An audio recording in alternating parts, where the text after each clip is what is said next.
growing up, all the way up until that freshman and sophomore year, I was a lot more focused on baseball. You know, I wanted to go to college for baseball, I wanted to go to the MLB. I thought about basketball, but I didn't think about it to the same extent. My junior year of high school basketball, I started getting recruited more. We went undefeated for a while.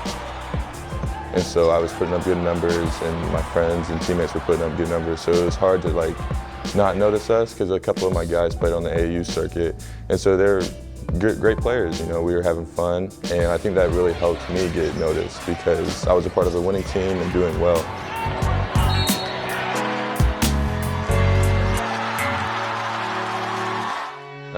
But sadly, I got hurt.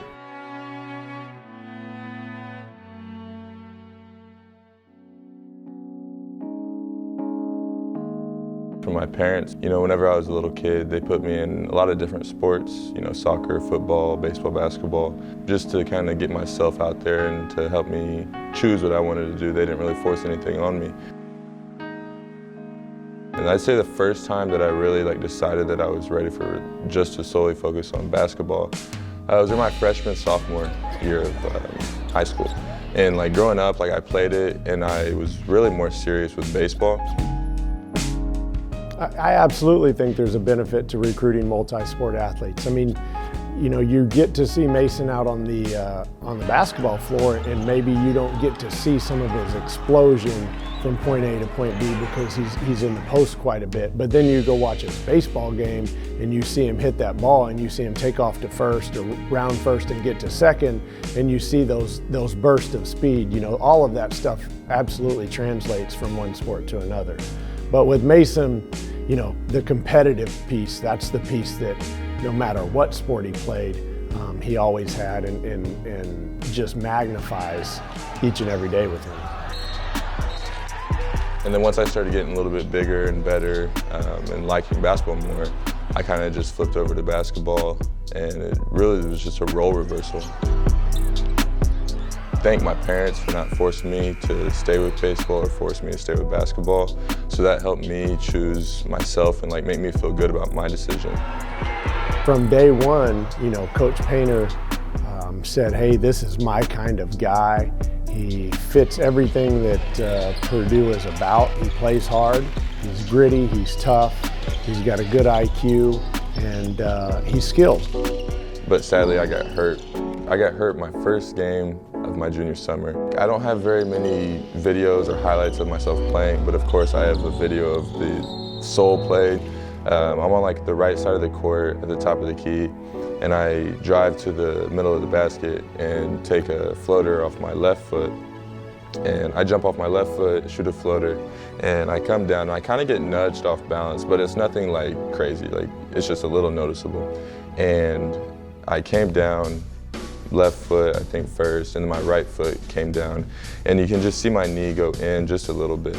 And so I think that was the second time that I kind of injured it. The first time was in the regional championship against Marion, at Marion, my junior year, obviously. And so I'd taken a charge, and I was getting picked up, and I sweat really, really bad.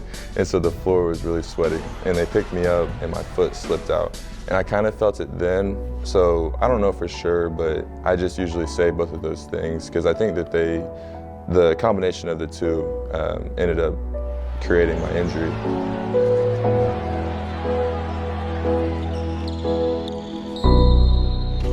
My first surgery was just, he took out a little bit of my meniscus because he saw a tear in it. And so after a while, I think it was a month or two, I had finished the rehab and was starting to come back to return to play type things on the court. And I tried to play in a game or two, and it just wasn't feeling right. It was still swollen.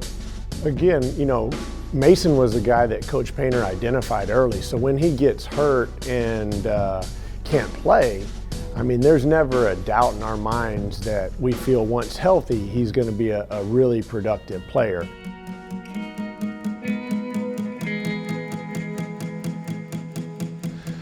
We went to another doctor, Dr. Krimchek down in Cincinnati. He's a Cincinnati Reds doctor. And right whenever he came back inside, he said two options. after he saw the MRI. He said 2 options. You can either not have the surgery and do rehab and play your senior year of high school, or you can have the surgery and you're going to be out. And you might be able to be back for Purdue, but that's going to be the time period of when you're going to be getting back into it.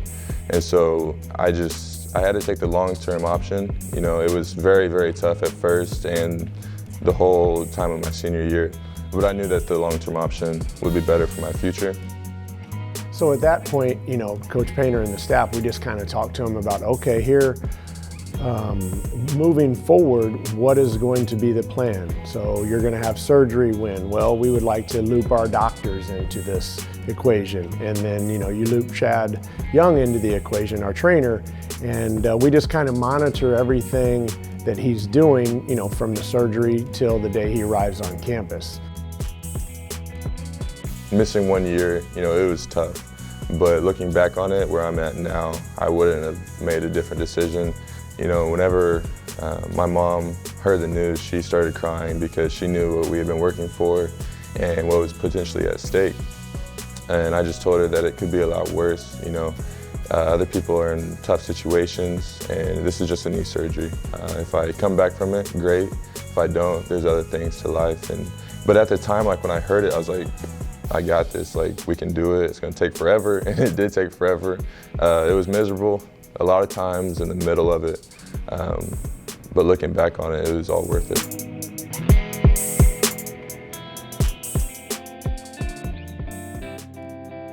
The surgery was, I had a lateral release of my kneecap.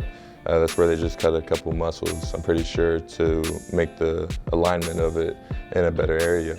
And then he took out some more of my meniscus and did a microfracture.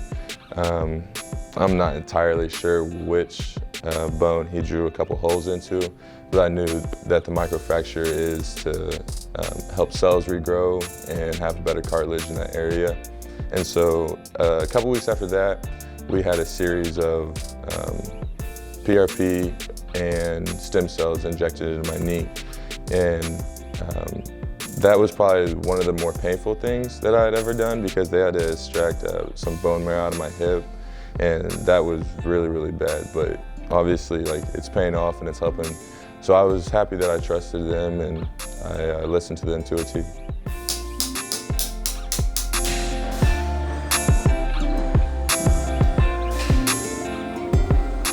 The good thing about Mason is that he's a tremendous worker and he's very focused. And you know, he was itching obviously to get back out on the basketball floor, but he never pushed the envelope so hard that he injured himself or re-injured himself. He was very diligent about the process. And nothing ever changed from Purdue. You know, from the start of them recruiting me till the end of kind of the recruitment and me getting here, nothing's ever changed. You know, they never lied to me. The things that they told me before my knee surgery were the same things that they told me after my knee surgery. You know, he was a priority early on, and the injury, you know, it didn't deter us in terms of what we felt he could provide once he got healthy.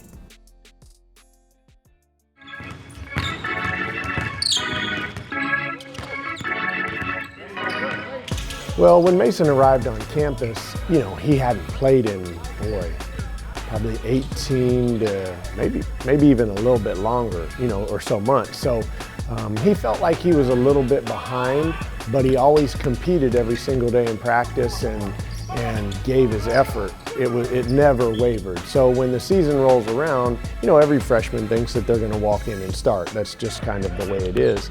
After talking to Coach Painter, he was honest. He said, you know, we have a bunch of players this year, and I don't think that you're going to get that much playing time with the players that are ahead of you right now.